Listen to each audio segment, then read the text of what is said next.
Giants fans, I'm going to be honest with you. Here at Chat Sports, we have 20 different NFL channels that we post daily on. And someone on our Titans channel, with 3 times less the amount of subs we have here on Giants Now, commented Tighten Up 53 times. I want to beat that record. I thrive off competition. So whoever comments Big Blue the most on today's video, I'll make sure to give you a shout out on the next New York Giants Now. I just have a feeling with how competitive you are all, it might be more than 53 times. So spam it, Big Blue, in the comment section right now.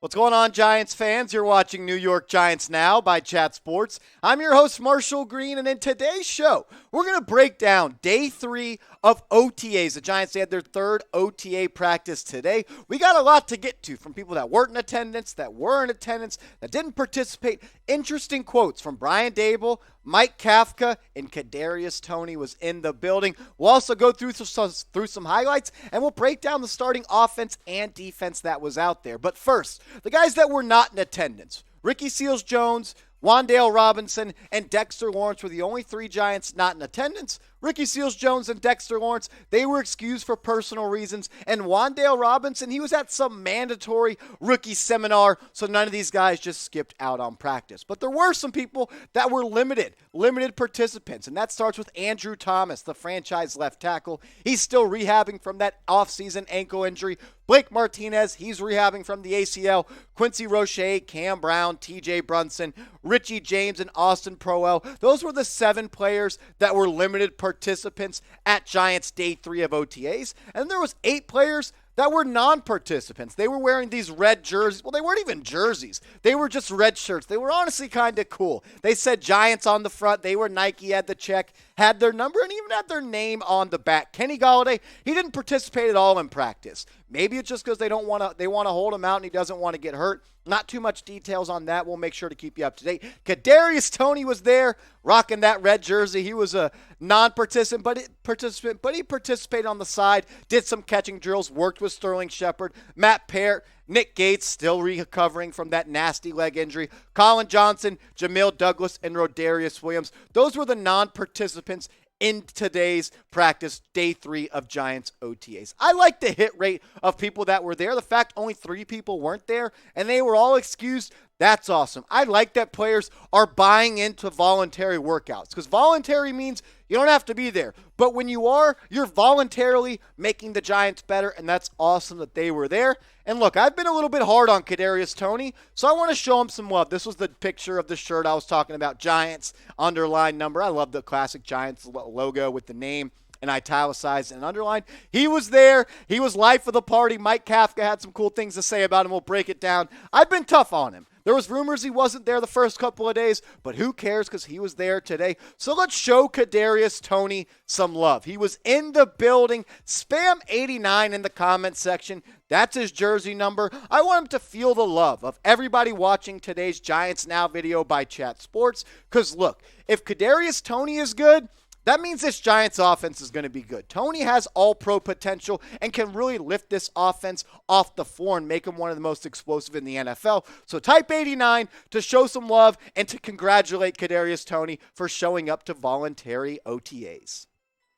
I also want to say thank you to all 8,900 people who have hit that big red button and joined the squad here at Giants Now by Chat Sports. We are 100 subscribers away from 9,000. I think we can get there today. And if you haven't subscribed yet and you're wondering, why would I subscribe? Look, nobody covers the Giants like we do here at Chat Sports daily. Free videos, live shows every Wednesday. We break down everything under the sun that's related to the New York Football Giants. And our coverage, just because the offseason's here, isn't going to stop. June, July, we'll be still doing daily videos. So lock us in, hit that big red button, and I ask nicely to help us get to 9,000 subscribers.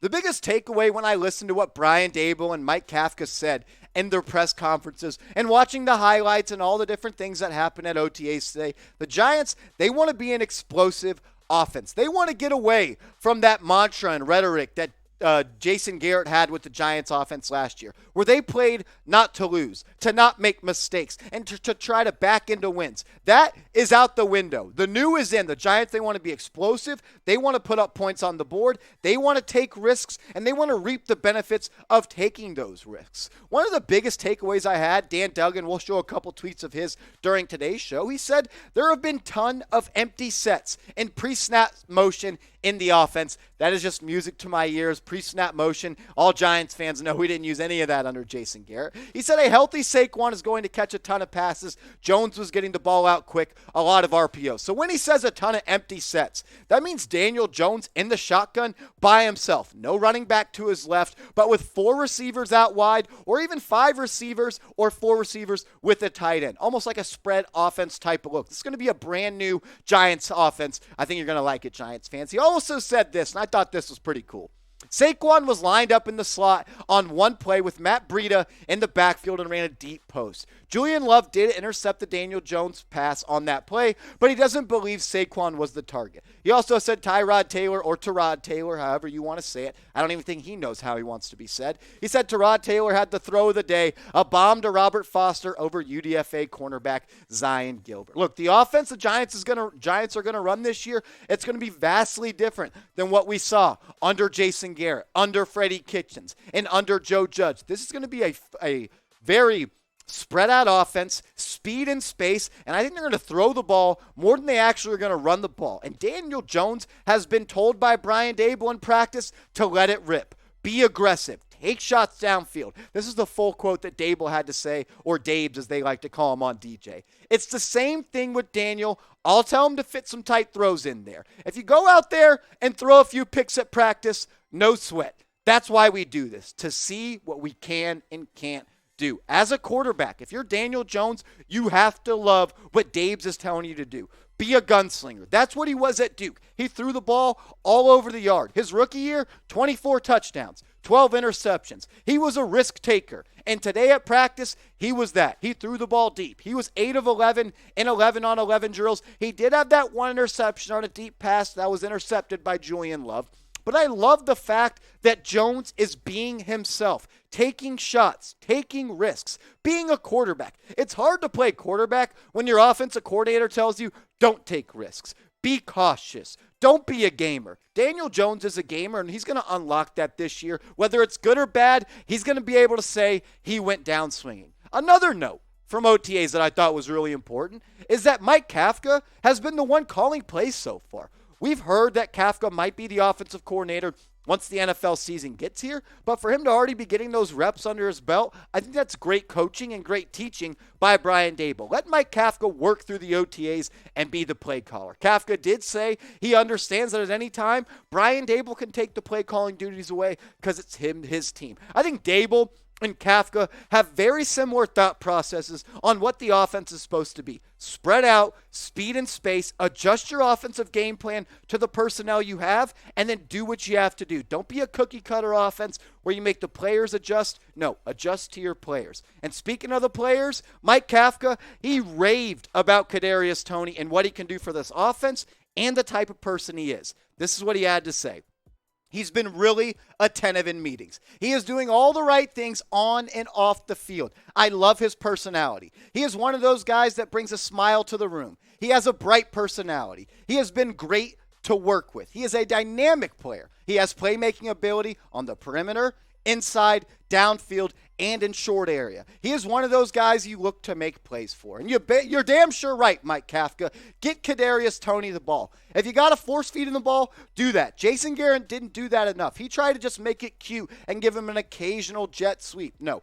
Do what you have to do to get Kadarius Toney the ball in space, because at the end of the day, as much as I didn't like him skipping voluntary mini camps or workouts, now that he's in the building, we can all agree. Kadarius Toney has all-pro potential. What he can do with the ball in his hands is a rare ability that isn't possessed in the NFL by many other players. He's going to be that Tyreek Hill role that Hill was for the Chiefs, like Toney is for the Giants with Kafka calling the plays. It's not going to be a Chiefs offense. It's not going to be a Bills offense. That's what Mike Kafka said He said it's going to be a New York Football Giants offense. And Kadarius Toney is a big and great chess piece to have, and I can't wait to see the ways they use him in this offense. Speaking of the offense, this was the starting offensive line during OTAs. Remember, Andrew Thomas was a limited participant, still working back from that ankle injury. But the name that pops off the screen right here, and a guy that wasn't wearing a red shirt, was Shane Lemieux, who tore his patella tendon back in week 2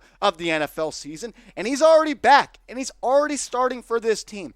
That's awesome. So you had Corey Cunningham at left tackle, Lemieux at left guard, Feliciano at center, Mark Glowinski at right guard, and Evan Neal at right tackle. A lot of people talked a lot about Evan Neal. They said he looked great. He held his own, and he looked like a veteran out there. But Bobby Johnson, the offensive line coach for the Giants, I loved what he said about John Feliciano. He said his nickname is Dirtbag because he's grimy, and he loves the way he plays with the swag, the attitude, the passion, and how he plays until the echo of the whistle. Johnson said, look, if you want to be on this depth chart and if you want to play on this team, you got to play like John Feliciano. You got to be nasty. You got to be tough. You got to be willing to go the extra mile and be a little bit of a dirtbag and grimy. He said Mark Glowinski is also a dirtbag and a grimy type of football player, and that's what I want in my offensive lineman. I want when it's 20 degrees outside, you shouldn't be wearing sleeves. Be a badass. That's what John Feliciano is, and this offensive line is going to be carrying a new type of swag heading into the 2022 NFL season. What about this question, though? What's your confidence level in the Giants offense heading into this season? Scale it from 1 to 10. 1 being you're not that confident. You don't trust Daniel Jones. You don't trust Kafka, Daboll, Toney, Golladay, Barkley, Shepard, all of those guys. Or 10, if you think it's going to be the best offense ever under the New York Giants. Weigh in for me in the comment section. Dan Duggan also said this, which kind of sucks. So we'll talk about it a little bit at length. He said Kayvon Thibodeaux left a team period late in practice. A trainer checked his quad, groin, and hip area. He remained on the sideline, so it doesn't appear to be anything serious. So thank God for that. Good thing Kayvon Thibodeaux is not seriously hurt. That would break my heart. It'd break your heart. It'd break the heart of all New York Giants fans. I'm glad he's healthy. Look. Put him in duct tape and bubble wrap until we're in week 1. There's no reason for Thibodeaux or Neal or all the playmakers for that point of view to be going hard in OTAs. They're on the roster, and we need them to play. So let's do this. Type number 5, Kayvon Thibodeaux's jersey in the comments section. Let's wish him well, send him good vibes. Let's hope he gets back from this injury soon. It didn't seem serious because he stayed on the sideline. He wasn't rushed to the locker room or to go take an MRI or anything like that. But let's show some love to Kayvon Thibodeaux. Wish him well.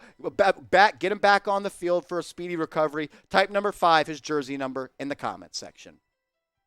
Dan Duggan also said this is what the starting defense looked like today at OTAs. Leonard Williams and Justin Ellis were the 2 defensive linemen. Dexter Lawrence wasn't there, so he'd be the starting other defensive tackle. Then you had Kayvon Thibodeaux, Azeez Ojulari on the outside as your edge rushers. Then Blake Martinez and Tate Crowder at the inside linebacker spot. Adoree Jackson and Aaron Robinson as your outside corners. Darnay Holmes as your slot corner. And Xavier McKinney and Julian Love at the safety spot. And then the second defense was Mayau, Davidson, Jihad Ward, who had a really good day, had a couple of sacks. Ellerson Smith, Cam Brown, Carter Coughlin, Zion Gilbert, Evans. Cordell Flott was the starting slot corner for the second team. And then Williams and Dane Belton at the safety spots. I have a high potential and a high hope for what this Giants defense can do this year. I think under Wink Martindale, he's going to simplify it and make it easy. Play aggressive and make the defenses adjust to what they are doing. He mentioned that in today's practice, that he's going to make the offenses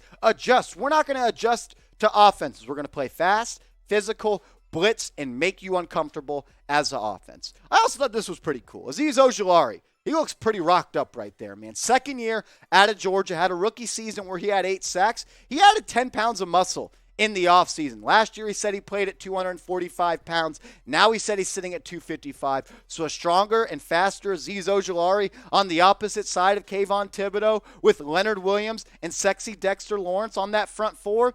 I have high hopes for this defensive line, and I can't wait to see what Ojulari does in his second year in the NFL after he recorded 8 sacks in his rookie season. What about this, though? Who will be the best Giants defensive player this season? Will it be Kayvon Thibodeaux? Will it be Leonard Williams? Will it be Blake Martinez, Adoree Jackson, Xavier McKinney? I want to hear from you in the comments section. Let me know who will be the Giants' best defensive player this season. To wrap up today's show, some OTA Day 3 highlights. Kayvon Thibodeaux, he would have had a sack today against Daniel Jones, but since Danny Dimes in the red jersey, they're not letting him get hit. So we're already seeing the pass rush ability from Kayvon Thibodeaux. Evan Neal looked really good in 11-on-11 drills. Held his own. Some people said he's already looking like a veteran out there, already ahead of the playbook, and he's cementing his spot at the starting right tackle. Matt Breida, the backup running back to Saquon Barkley, showed off his speed and caught a couple of passes in 7-on-7 drills. And then Jarren Williams, the corner who flashed as a rookie last year, has full-time moved to safety. That's notable because the safety depth chart is very thin. And then Travis Tovonen was the most targeted wide receiver at practice today. I think that's noteworthy, although Toney, Golladay, and Shepard weren't in full participant mode. For him to be getting more targets than guys like Darius Slayton or all the other Richie James, Colin Johnson, I think that's notable. I think him and Daniel Jones have a little bit of a chemistry. So that was day 3 of OTAs. It was awesome to see real football, to talk about real football. If you made it this far in the video, you're a real one. Show me some love over on Twitter at @MarshallGreen_. I appreciate everybody that would give me a follow over there at @MarshallGreen_. I'll put the link to my Twitter in the comments and description of this video. And if you follow me, I'll make sure to follow you back. Just send me a DM so I know you came from the day 3 OTA video.